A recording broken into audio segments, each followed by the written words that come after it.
Welcome to Connecting with Coincidence. I am your host, Dr. Bernie Beitman, MD.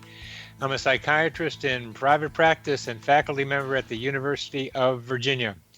Each week, my guests and I talk about meaningful coincidences, synchronicity, and serendipity.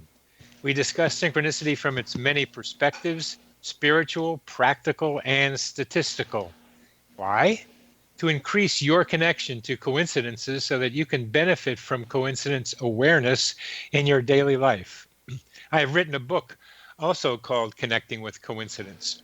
Put the phrase Connecting with Coincidence in your web browser to find my book, Psychology Today blog, my website, and my social media sites. If you want to know how sensitive you are to coincidences, go to my website to take the Weird Coincidence Survey. That is, go to Connecting with Coincidence. Our guest today is Juliet Trail. Juliet is the managing director of the University of Virginia Contemplative Sciences Center in Charlottesville, Virginia. She helps a wide variety of efforts that span 11 schools at UVA and involve research, learning, and practice. She has a particular focus on faculty engagement programs that help connect faculty and classrooms with contemplative and mindfulness teachings.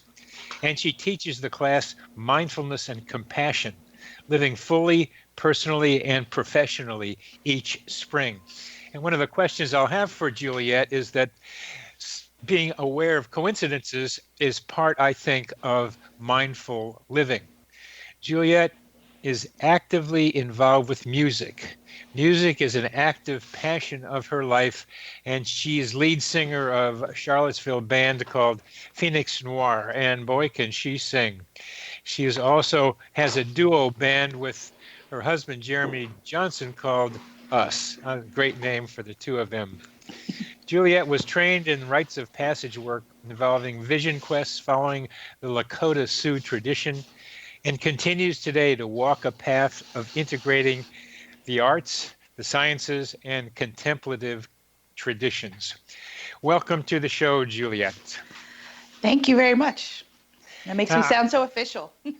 Well, you are. I mean, you're doing a lot over there, but when you're in the middle of it at UVA doing all that organizing, it just seems like a job, but you're doing a lot, and you're singing and your rites of passage, vision quests, doing a lot.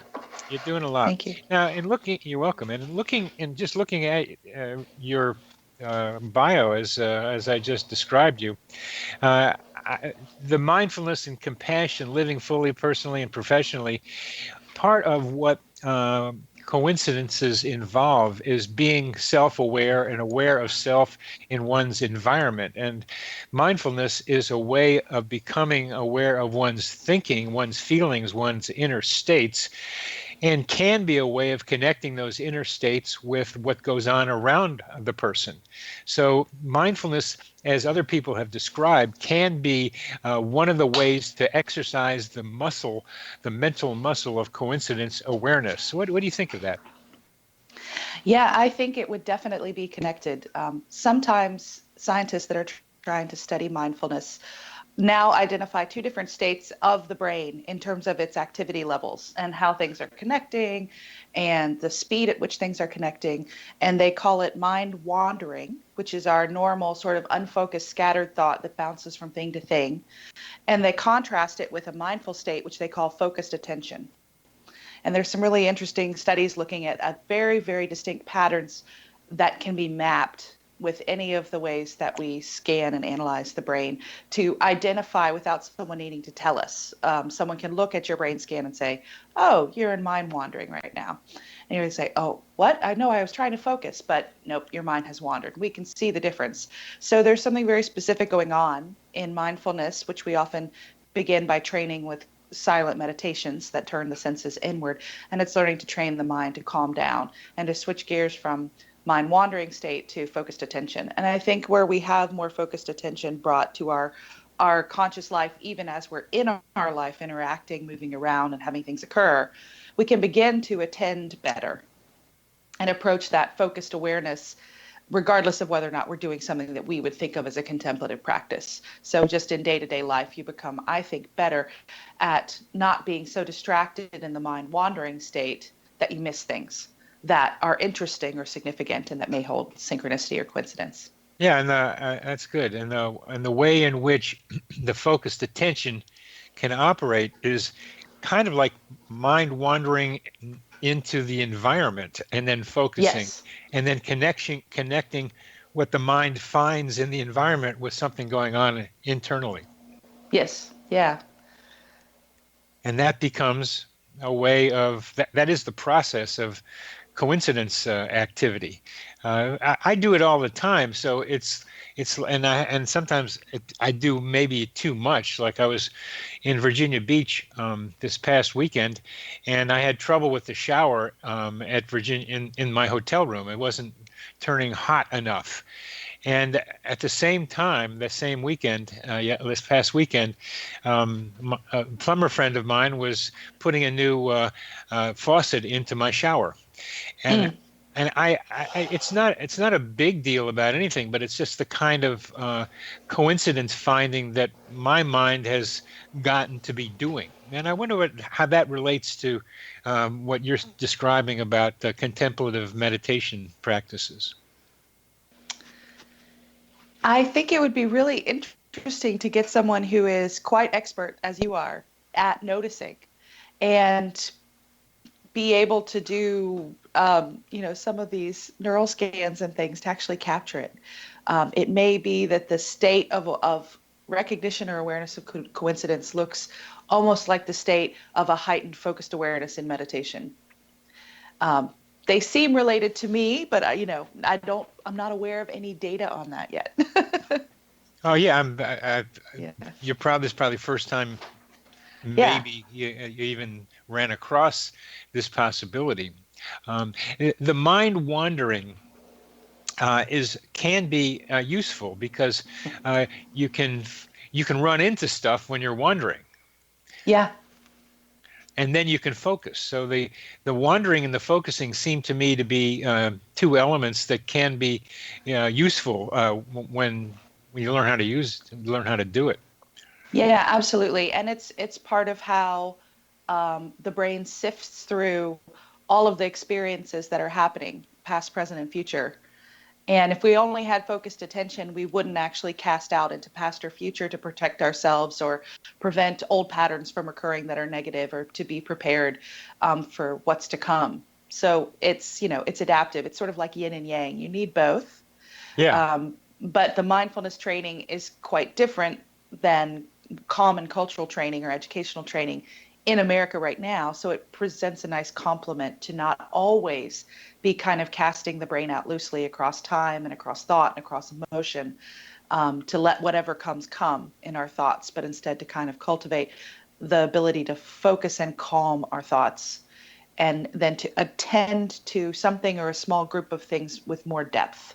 I mean, some people actually use medicinal substances, even recreational drugs, to have the capacity to attend to a smaller group of things with a great intensity of experience. It's something that humans have sought for a really long time. I think there's a longing in us to know how to attend deeply with something and not feel so scattered and so easily distracted by our own thoughts or feelings that flit through the mind. So That's yeah, it's just, I think it's flipping a very important switch. I'm going to ask you for our audience, for you to describe what you just described about where the mind goes, past, present, emotions, thoughts.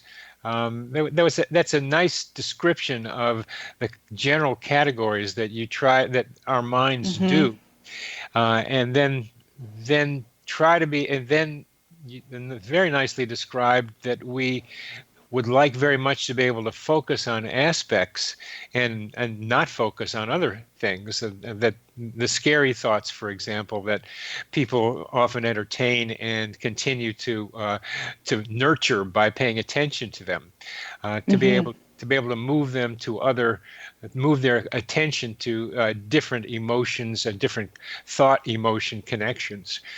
So it's What I just like that you're describing the domains of regular consciousness, the content of various consciousness. Would you just talk some more about those domains? Yeah, sure. Well, it's interesting. It's nice that I've just launched this week my a mindfulness and compassion class. So beginning to speak about this with a group of new students has it fresh in my mind. How we begin to frame this in ways that maybe make sense to someone without that's new to thinking about it this way. And as you begin to do the mindfulness practice, the mind will still have a lot of distraction. There will be more mind wandering than focused attention that happens. Even though we're sitting still, we're trying to turn our senses inward, and we're trying to pay attention to what's happening in the present moment. And what's happening in the mind in any given present moment might be about sensations of the body, how we feel, and if we're in pain or if we feel good. It might be about emotions, which can be pleasant or unpleasant or neutral in some way. Just kind of I feel really blah, I feel kind of apathetic, maybe I'm tired, maybe I'm hungry, I don't know what I need. Like there may be some sort of feeling of ennui or concern, even about feeling neutral. So we have a whole slew of things that might be coming up for us that are emotion based. And then we have practical kinds of things that often tie to both physical and emotional experiences. So we may be worrying about something that just happened. I should have said this at this time, and we're still trying to come up with the right thing we should have said in a moment that was either heightened or seemed to get away from us. Or we may be worrying about the future, and we spend a lot of time fretting over the past and fretting or planning Julia, we're coming towards to the future. We're coming to the end of this segment. I'm so lost in what you're describing, so very much appreciate it. Okay. You're listening to Connecting with Coincidence with your host, Bernie Beitman. We'll be back after a short break.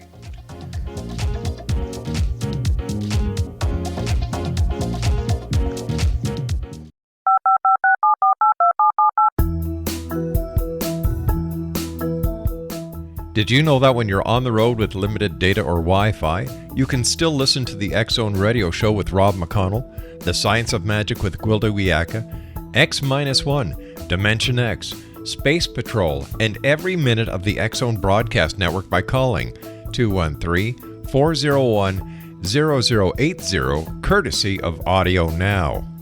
No smartphone, app, or internet needed. It saves your data plan, and it's free if you have unlimited minutes. Call 213-401-0080 to listen on any phone, anytime, anywhere.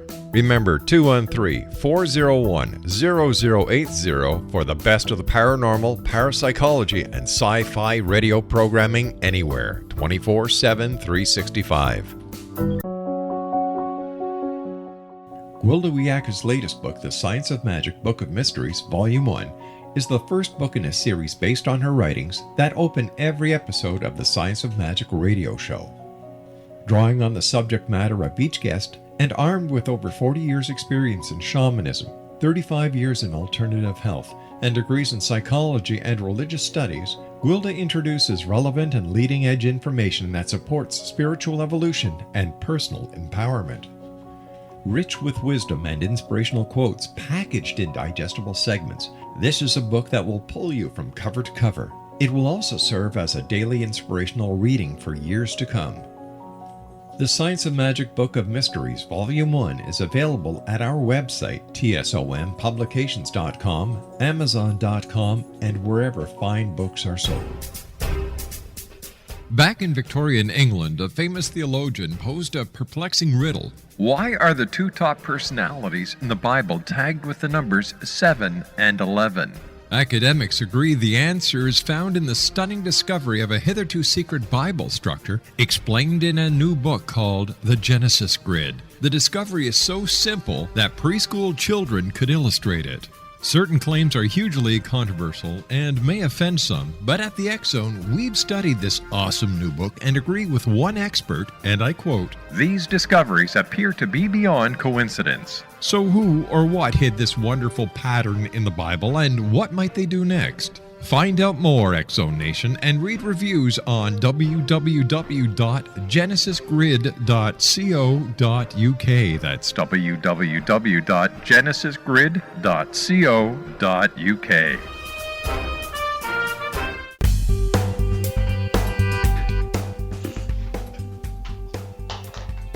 Welcome back to CC with BB, connecting with coincidence with Dr. Bernie Beitman. Our guest today is Juliet Trail, Managing Director at the UVA Contemplative Science Center, and we're broadcasting to you on the X Zone Broadcast Network.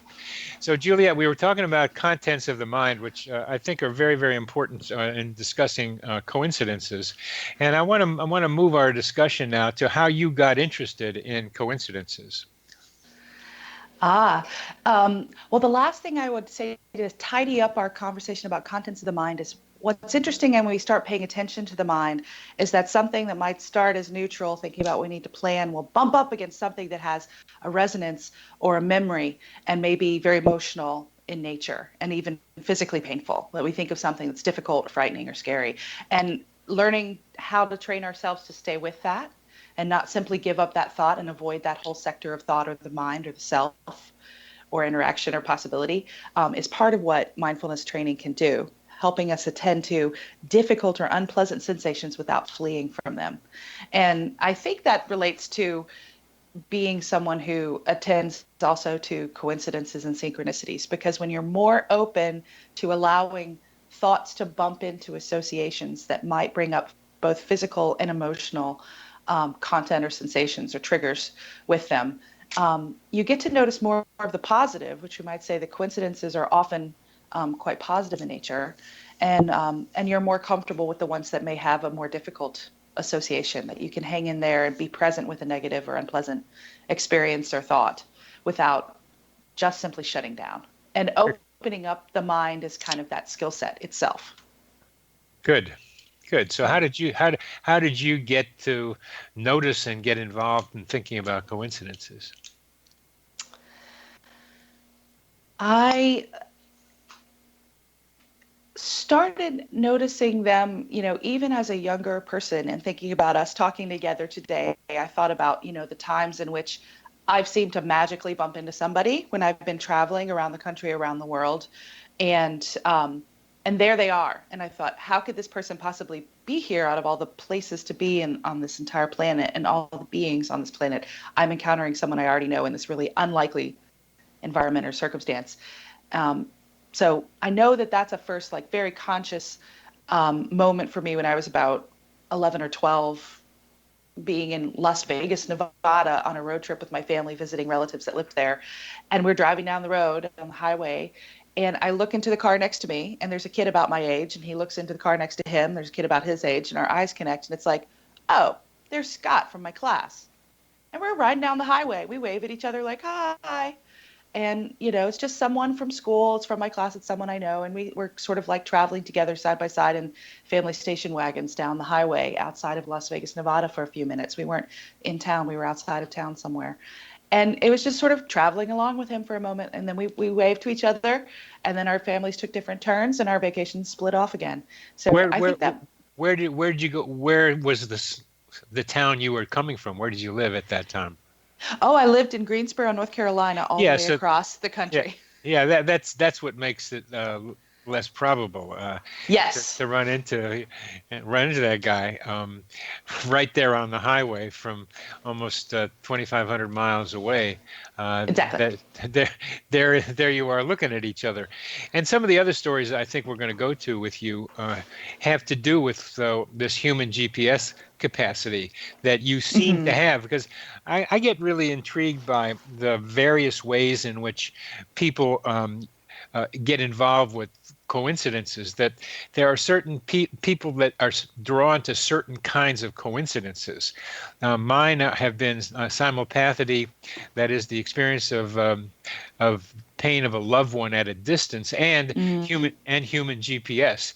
And the stories you've told me, and we'll go through some of them, have to do with you and human GPS. So this may be your predisposition, your predisposing coincidence type. I think I'm starting to see that in various people. What do you think about you as a human GPS kind of coincidence person? Well, I definitely think it happens in my life, and even people tell me about their own quite freely. So it may just be some sort of intuitive skill set somehow. Yeah. And, Yeah. That's what I think. you and I have talked about the psychosphere that maybe would be like a earth-based collective consciousness place where minds might be connecting even when bodies are not, that thoughts are bouncing like radio waves out into and across our physical domain. Yes. And, I have also met up with friends that I'm concerned about in a dream, and they have dreamed at that same time of meeting up with me, and we've checked in. So sometimes when I'm worried about someone, it's as if I would cast out to make sure they're okay. Or I'll have friends call me and I've been thinking of them and meaning to call them and just being a little concerned about what's happening. And they'll call and say, I keep thinking of you. I know you need me to call you. So I'm good, or this thing is going on. I'm not so good. So there's dreams, and then there's sort of phone calls or communications that come to me that people are like, oh, I know we need to be connecting right now. And it's been very present with me for several days when they say this already, like, oh, I really need to get a hold of so and so because it's been too long and I just want to make sure, see how things are going or something. It's not always distressing events, but there are times when I seem to also, as you were saying, the simulpathity, like intuit that people are very stressed out that I care about. And that something may be going on, some sort of conflict or turmoil or something. And I just think I should be there for them. And somehow, either through actually connecting by phone or even meeting up with them in a dream, it seems like I'm able to relay that I'm there for them and kind of interact and ground our relationship, at least as one source of potential comfort for them with whatever's going on. So those are kind of ancillary to human GPS, which is definitely one that I've thought about more specifically. To me, they go together sometimes. Yeah. And I tell you where, but just wanting to check into with someone to see how they are. Mhm. I include that under simulpathity because it's pathity refers to feeling, the Yeah. feeling the person has. It doesn't have to be always awful or terrible, like somebody Right. dying or in great pain. And so you're telling me that you have both capacities, the simulpathity one and the human GPS one. And the way they come together is these stories that I've collected of someone showing up someplace that he needed to be because a person he cares about is in trouble, and he doesn't know how he got there. He just Mhm. knows he had a feeling to go someplace, and it's the GPS part of it is what you describe sometime, and you'll tell us your uh, your New York Museum story where Yeah. you end up someplace. So with where you want to be. So it's a kind of a tracking. You track the person's presence out there, and then you move in a way without knowing how to where that person is. So tell us that story. Yeah, and it actually comes back around to a little sense of simulpathity that um, it was needed on both sides, this meeting. So um, it's a very nice story. Several years back was the 25th anniversary of the film Labyrinth, which for me as a young child had a big impact on me, and I just loved it. And I'd also loved The Dark Crystal. And Labyrinth and The Dark Crystal were joint ventures. They were created and written and visualized in a partnership between Jim Henson and Brian Froud. And Brian Froud is a very, very famous illustrator who has written lots of books on fairies and gnomes and sort of the beings from another realm that can touch upon and perhaps even be seen or interact with people in our realm, which is quite part of the superstitious or conventions in England where he lives. So Brian Froud lives permanently in England. Jim Henson passed away when I was in high school, the very early 90s. And Brian would be the only person who was the creator of both Dark Crystal and Labyrinth I might ever get to meet. And he is probably my very favorite artist still living at this time in our lives. And he was coming to New York from England with his wife and son, who both helped with the film, to be interviewed by the Museum of the Moving Image, which is a film museum in Queens, outside of New York, and outside of Manhattan. And they would be with Brian Henson, who's Jim Henson's son, who also helped especially with the puppetry and was the voice and the puppeteer of Hoggle. And so I came from Virginia in a whirlwind weekend trip. I had to take a 6.5 hour bus ride up on Saturday morning to see the screening at the Museum of Moving Image on Saturday night. And then I would have to catch the bus again on Sunday at 5 o'clock to do another 7 hours back and be back at work on Monday. So it was a very quick trip. I was in New York just a little more than 24 hours to see this screening. And the screening had the potential for meeting him in person, which I was incredibly excited about. I really wanted to meet and interact with Brian Froud. And then at the screening, things went awry. One of the couples present with my host and good friend Laura Lee, there was a couple there fighting, and a boyfriend stormed off, and the group became stressed, and we ended up sitting kind of scattered and not where I wanted to sit. And even though I'd been the first person in line, I ended up getting pulled from the line at the last second, and not being able to be close to the panelists after the film to feel that sense of connection or interaction. And then I learned after the movie that we'd already been booked by others to immediately leave the museum and go to something else to support somebody else's friend doing music. And so I didn't get a chance to speak with him afterwards. And I really felt very frustrated. It was sort of a spiraling out of control series of events. And I was longing to meet him. The next day I decided to console myself by going to the Met Museum to just commune with some art. The Metropolitan Museum of Art in Manhattan. Yeah. So I traveled into Manhattan because I'd been staying outside in Brooklyn. Traveled into the Metropolitan Museum in Manhattan, was wandering around for a couple of hours with my friend and host Laura Lee, and we needed to leave to catch transportation down to where I would catch the bus. And we didn't want to leave it to the last minute. So we started to walk towards the exit, and I sort of fell back into this beautiful little lemon yellow Spanish gallery that was out towards the exit path we were taking from the museum. We're coming to the end of this segment, so I want to stop with the lemon yellow. You're listening to Connecting with Coincidence with your host, Bernie Beitman, on the X Zone Broadcast Network, and our guest, Juliet Trail.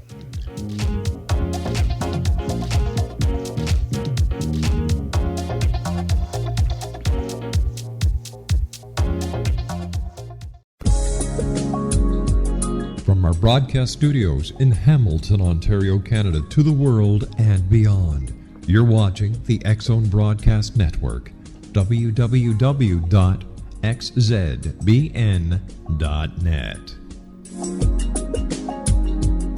AVS Media Den.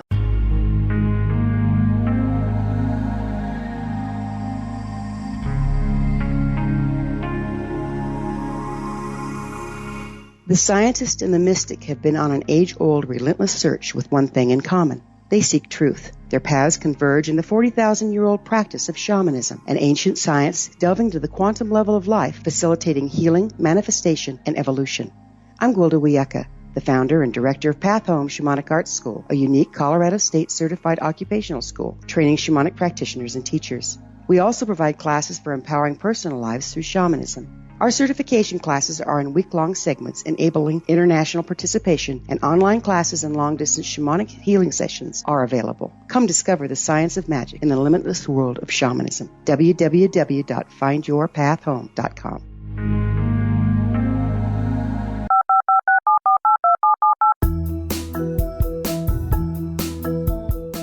Did you know that when you're on the road with limited data or Wi-Fi, you can still listen to the X Zone Radio Show with Rob McConnell, The Science of Magic with Gwilda Wiyaka, X-1, Dimension X, Space Patrol, and every minute of the X Zone Broadcast Network by calling 213-401-0080, courtesy of Audio Now. No smartphone, app, or internet needed. It saves your data plan, and it's free if you have unlimited minutes. Call 213-401-0080 to listen on any phone, anytime, anywhere. Remember 213-401-0080 for the best of the paranormal, parapsychology, and sci-fi radio programming anywhere, 24/7, 365.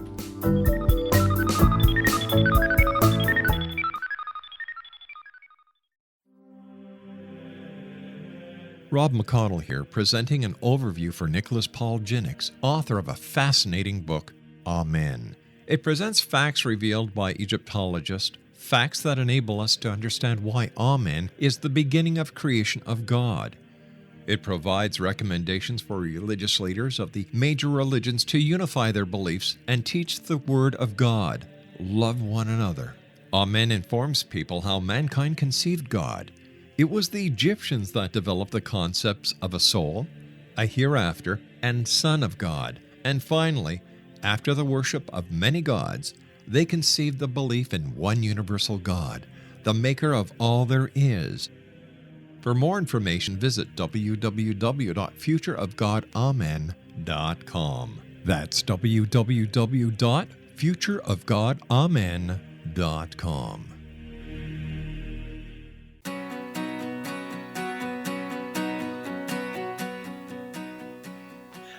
Welcome back to CC with BB, Connecting with Coincidence, and our host and our guest, Juliet Trail. Juliet, we were last talking with you, we were last walking with you in the Metropolitan Museum of Art, looking at a lemon yellow room, and you were looking for something. You didn't know Brian Froud. You got there somehow for some reason, and continue.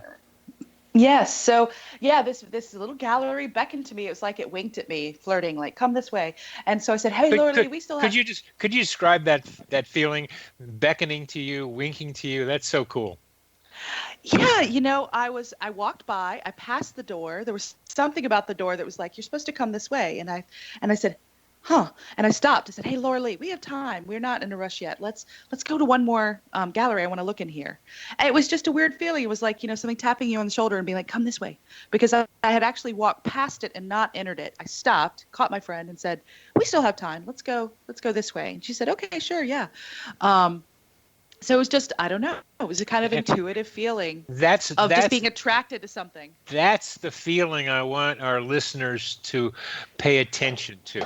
That little nod, that little wink, that little finger thing saying, coming over here, because go this way instead of that. There's so many stories I have of people tuning into that, where a husband and wife are going to buy a house they don't like, and he takes the wrong way going back home, and there's somebody putting a sign out for a house that they actually bought right when they go by, because that was the right house for them. Yep. And he had a feeling of going the wrong way, and you had this feeling of not necessarily going the wrong way, but taking this way. And that's really cool. And that's part of the training of coincidence awareness, is to be able to tune in to that kind of feeling, and that you did. You chose to follow that little wink, that little nod, that little urge, that little pull. Yeah. So I walked into the gallery, and there were multiple entrances to this gallery. And from across the opposite entrance, immediately just after I've walked in walks Brian Froud by himself, not with an entourage, not with a crowd, not having to wait in line to get a signature in 30 seconds, but just sauntering, with all the time to just be there. And Lorelei and I said, Lorelei, that's Brian Froud, because I was very excited. And so we walked over trying to be calm, and we said, hello, you're Brian Froud, right? He said, yes, I am. And we ended up speaking with him for about 45 minutes and getting really lost in a really deeply interactive and connected conversation. And it turned out that he was feeling a sense of despondency and feeling kind of adrift at that moment in New York. And he'd been trying to sort of console himself with art as well, because he was not sure who he was creating for. He wasn't feeling like he was really creating for any particular audience. And Lorelei and I were literally jumping up and down. And we're like, no, we're your audience. And she told him about an entire warehouse installation workshop where she trained all the young artists to create an enchanted forest in New York in this old warehouse, all inspired by his work. And it's covered in the media, and there are pictures online that he could go see how he had inspired her to train other artists and set designers to build a Brian Froud-like forest in a warehouse in New York for a party event. And I, at the time, had a friend, Kat, sitting for me back in Charlottesville, Virginia, where I lived, staying at my house and taking care of my cats, who had a piece of work from Brian Froud's Dark Crystal, his design of the universe that he drew in that film, tattooed on his entire back. And he had borrowed my copy of a huge coffee table Brian Froud book to get that piece to the tattoo artist. And he had just recently gotten it done, and we had connected over how much we both love Brian Froud, this friend and I, who was my cat sitter. So right before I left, I said, I might get to talk to Brian Froud. May I take a photograph of your entire back to show him how much your work means to all of us, that you have tattooed a piece of his art across your entire back, from the nape of his neck to the top of to the waistband of his pants. His whole back is this work. And so I was able to bring out the phone and go, look, my friend has gotten his whole back turned into one of your pieces of art. Your work completely matters. There are tons of people who find you incredibly inspiring, and we are your audience. We are here. You are not creating for nothing. We are really receiving this.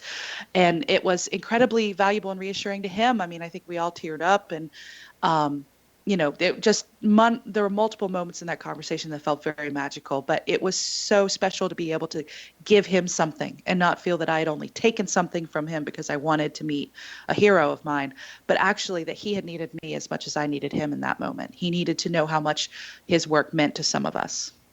Oh, that is beautiful, and it illustrates another very, very important idea in coincidence studies. We tend to be self-involved in our coincidences. They tend to be like, look what happened to me. I ran into this person, and it was really amazing. It's important to do just what you're describing, is to see what this coincidence experience was like for the other person. And you have so beautifully described that about how important it was for Brian Froud to run into you and and get the feedback that he needed to know that there was an audience out there, and that audience really loves what he does. And you're a singer. You like to know that people are listening to your songs. Oh yeah. I mean, sometimes you just think like you're just howling at the wind and hoping that somebody's not talking out there and listening, but maybe even affected by it. I had something like that when I got an email from somebody in Australia telling me, Dr. Beitman, you're not correct when you said on your radio program that you had the only radio show on synchronicity in the world. That's not right. How nice to be corrected on that. How nice to be corrected. And there's this guy named Chris Mackey who's on a radio show in Australia, and they've been doing this for a while. And so you're not the only one. And in fact, they made fun of the fact on the radio show that you have said that you have the only synchronicity radio show in the world. So he sent me the link, and it was really fun to hear. There's 3 people on the program. Chris Mackey comes in, and there's 2 hosts that have been there for a while. And wow, we've got this program. It was such a compliment to hear people criticizing me for that, but there's no way for me to know that there are other shows unless somebody tells me. And that's what this guy did for me, and that's what you did for Brian Froud. And this guy recommended that Chris Mackey be on my radio show, and I'd already arranged for that. So he and I'll get a few laughs about that also. But the feedback that you gave Brian Froud is invaluable to this guy. And so you are able to represent not only your experience, but his experience. And when people have coincidences like this, it's really important to get out of your own mind and see the experience of the other person, which is what you just provided for us. That's very good. That's very good. When you've had other GPS-like experiences, and in the time remaining, which is just about 3 minutes, 3 minutes in this segment, could you talk a bit about how you think this works? You talked about the psychosphere, how you particularly might be involved with it. Yes, there just seems to be a dimension that is not limited to physicality and the physical manifestation of molecules and muscles and bones in our body self. There seems to be another place where we dwell in this life and where we can interact and contact each other. And that sort of longing or yearning to connect draws the physical self towards the other person who might be also longing or yearning to connect, that there's some sort of meeting between 2 beings who have a presence or a draw. And then the physical self just kind of pulled along in the wake of it. It's sort of coming as an afterthought. And the body's just catching up to something where consciousness is already connecting ahead of us, ahead of physical reality. Very good. Very good. And when you, in the contemplative science group, how preeminent is the idea of consciousness? My impression is that it's mostly a brain-oriented research place, and not so much that consciousness is like the primary thing, as you described it, that helps draw the body to another person or to another place. Yes, we still don't have the right instruments to study consciousness. We still don't know what it is. It's completely ephemeral. And so at this point, the field is very new, contemplative sciences as a subfield of the sciences, and it's heavily neuroscience and influence because we finally developed the tools, the research methods, and the actual equipment and instruments that can show us things about the physical brain. But we still don't understand where the soul or the spirit or consciousness itself may lie and how it interacts with the physical self. So we're just sort of limited by the science we can do now. But I do believe our science will continue to become more sophisticated and learn how to begin to see and measure and evaluate some of these other things that are happening on the level of consciousness. We just can't do it yet. I think we're novices as a species with studying consciousness in a scientific way. We can only study it in kind of an interpersonal or psychological or intuitive way. We don't have the equipment to study it in a more quantitative sense. Oh, that's partly right and partly maybe not. You familiar with the Division of Perceptual Studies? Right. Which parapsychology is attempting to posit what the phenomena are and to study it in all kinds of various settings and in measuring effects and outcomes, at least, if not the conduit of information. And what I'm trying to do is not just do near-death experiences or reincarnation, which they do at Division of Perceptual Studies, but do these everyday experiences of coincidences, which I think show some of what we're talking about. We're coming to the end of this segment, and you are listening to Connecting with Coincidence with your host, Bernie Beitman, MD, on the X Zone Broadcast Network, and our guest, Juliet Trail.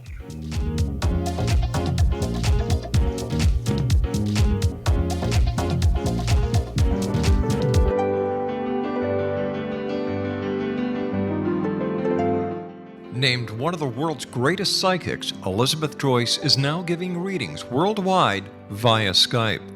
Elizabeth Joyce is recognized for her clairvoyant ability to help find missing persons, her analysis of dreams, past life regression work, mediumship, and her accurate predictions. Elizabeth has been a frequent guest on the X Zone radio show with yours truly, Rob McConnell, now for several years.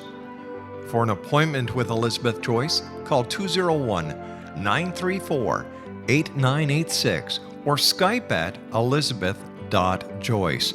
And for more information, you can always visit Elizabeth Joyce online at www.new-visions.com.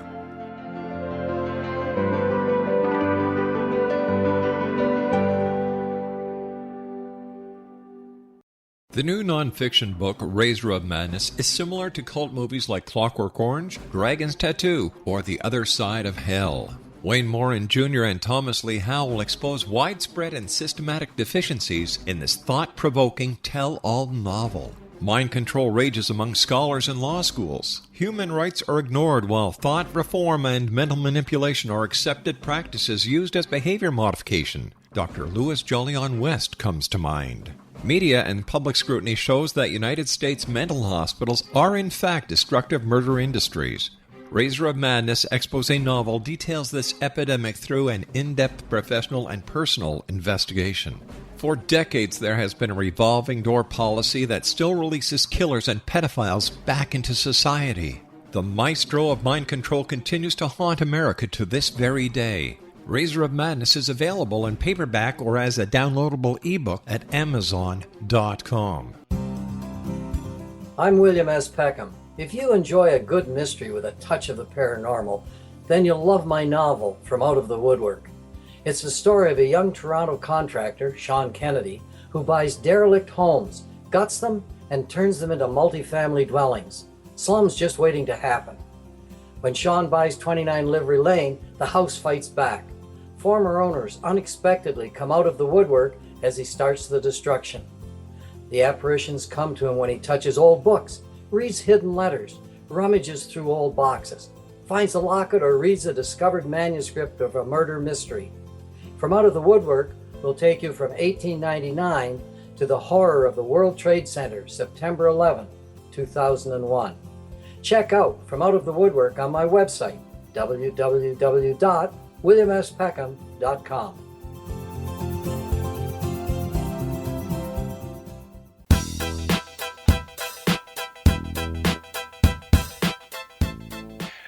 Welcome back to Connecting with Coincidence. I am your host, Dr. Bernie Beitman, MD, and our guest is Juliet Trail, who, among other things, appears to be predisposed to human GPS kinds of coincidences. And Juliet, we'll get back to talking about consciousness and how I think coincidences are begin to be indicators of how we are connected through consciousness, and that data can be collected first with stories and multiple stories, and the stories then aggregated to find patterns. And then in finding those patterns, it may be able to discover ways of measurement. And human GPS is something that has been measured.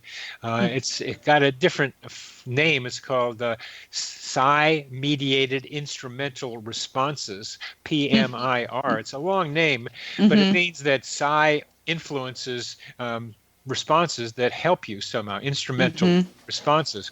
A guy named Rex Stanford did this research, and it didn't get picked up much by other parapsychologists, but he was president of the American Parapsychological Association, and the human GPS follows along with what Rex Stanford was doing. But please give us another one of your stories, like that Chalice Well story in Glastonbury.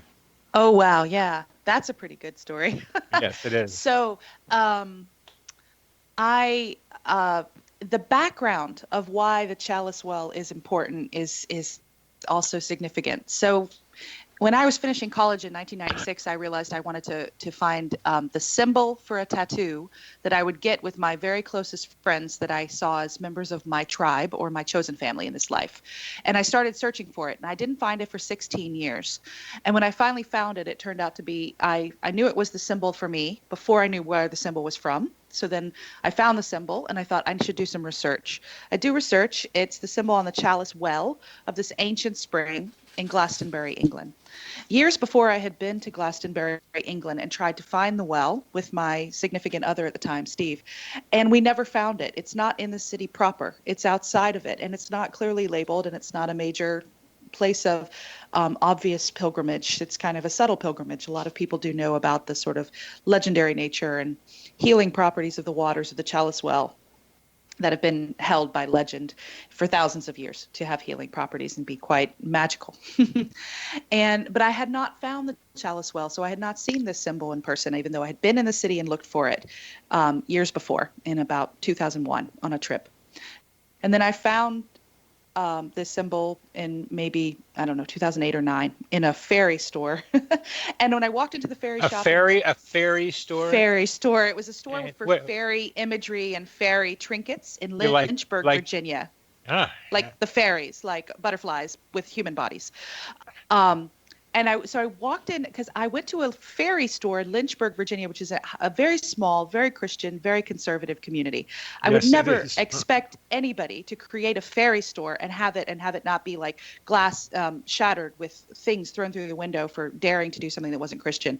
So I walked in, and it was very magical, and everything about the fairy shop felt like my favorite one I've ever been in, which was a fairy shop in Glastonbury, England. And I walked up to the proprietress, and I said, "This shop feels just like my favorite one in Glastonbury." And she started squealing and jumping up and down. And she said, "I built this shop because I went there and it changed my life, and I wanted to put it here." I can't believe you intuited that this is the American version of that fairy shop in Lynchburg, Virginia.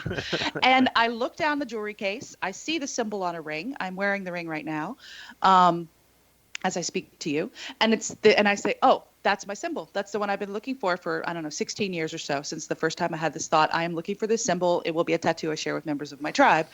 And it had always been with me, but I had not hurried it. I had known I would get this tattoo. I do have it now. I have it on the nape of my neck. And two of my very closest friends, Laura Lee and Pam, both have it as well. And other members of my friends consider getting it in the future. So it is the symbol of people that are part of my chosen family. And so I actually, 2 years later, was able to travel to England with my mother, and where my mom was born in London. So she is English and hadn't been back for a very long time, having married an American military serviceman when she was young and come to America. And she hadn't traveled back to Europe since that time in the late 60s. So very special to be on a trip with her. And we decided to go to Glastonbury. We were in Bath, which is very nearby in England, that my mom wanted to see. And she said, well, I know you have this thing about Glastonbury, so let's go there for you. I said, okay. So we get on a bus from Bath to go to Glastonbury. We still don't know where the Chalice Well is.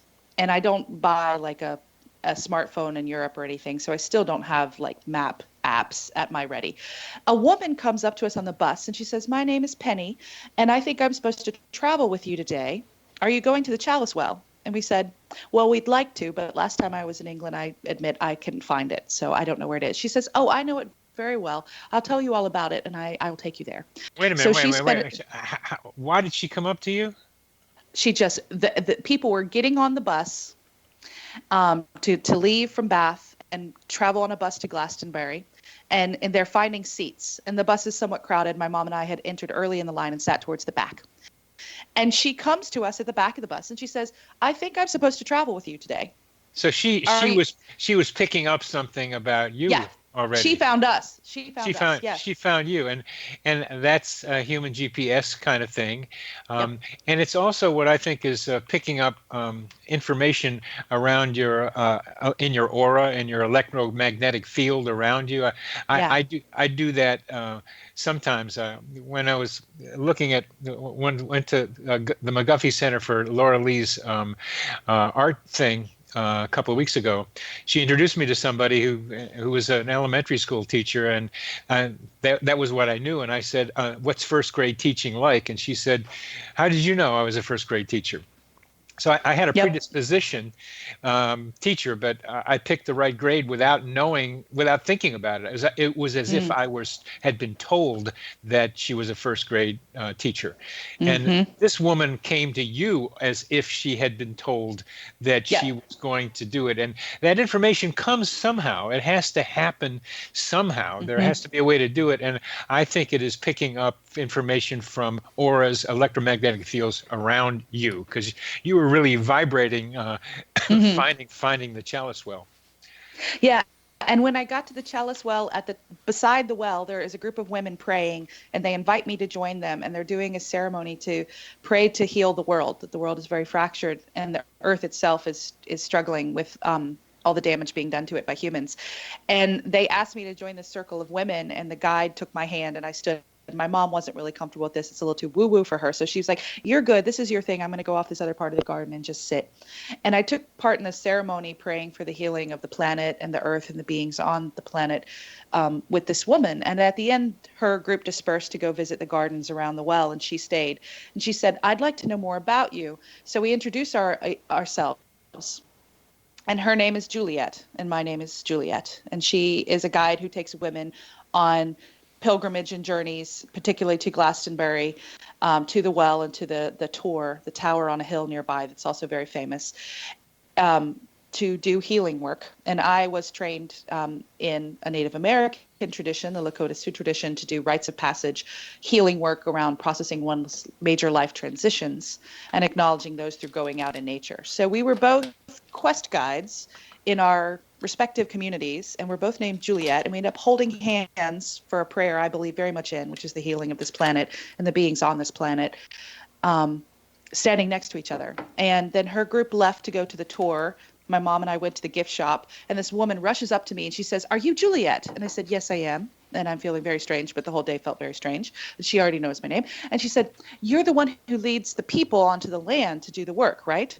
And I said, I do that work, but I do it in Virginia in the US. I think you're looking for the other Juliet who lives here in the region, and she's already gone to the tour with her group for the day. And it was this mother with 2 sons, and I don't know why she was trying to catch up with the other Juliet.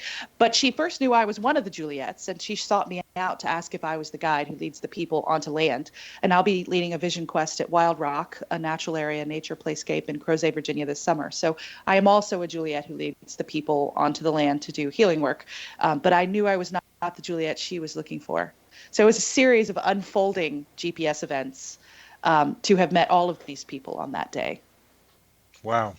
That is that means to me that the Charlottesville is a spiritually high place. There's pockets of these.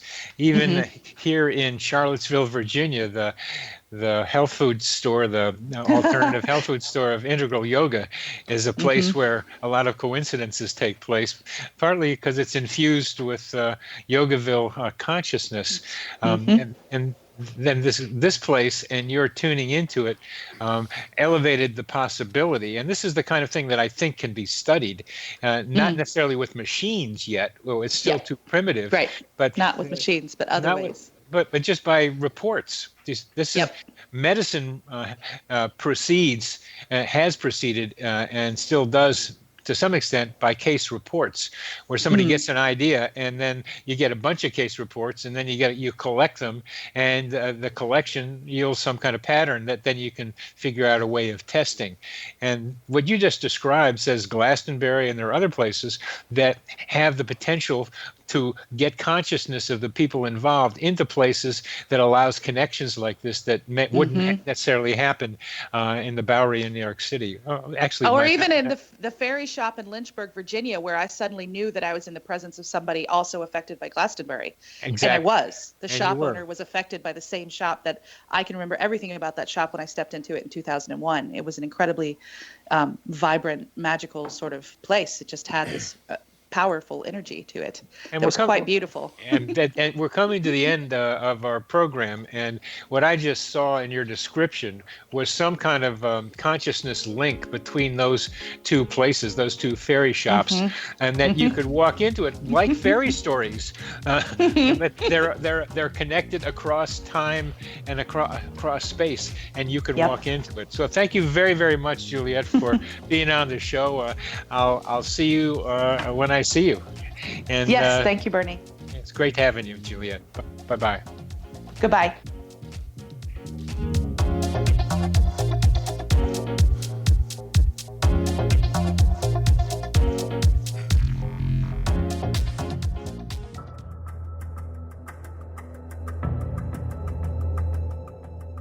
Modern Esoteric, Beyond Our Senses by Brad Olson, consummates the lifeology story about where humanity originates. It is the lost continents, the primitive wisdom, the mythos of creation, and the rethinking of ancient history as we are taught in academia. There is much more to the story than what we have been told. As this is the first book in the Esoteric series, Modern Esoteric starts at the beginning of time and accelerates up to this modern age. Future Esoteric is book 2 in the series and takes a forward-looking position ahead of today with an open and honest examination of the ET issue and various unexplained phenomena. To discover the writings of author Brad Olson, visit www.bradolson.com. That's www.bradolson.com.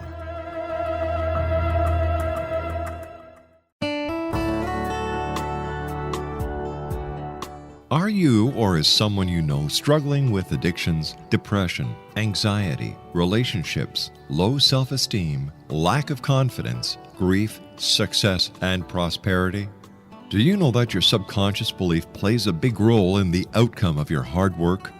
We can help you permanently change the beliefs that may be the reason for your struggles and failures. We care about getting you the return on your investment and the results you are looking for. We can help you be free of the limitations of your past and in realizing your highest potential. We work with people by phone and Skype. For more information, visit us at www.ritasoman.com. That's www.ritasoman.com.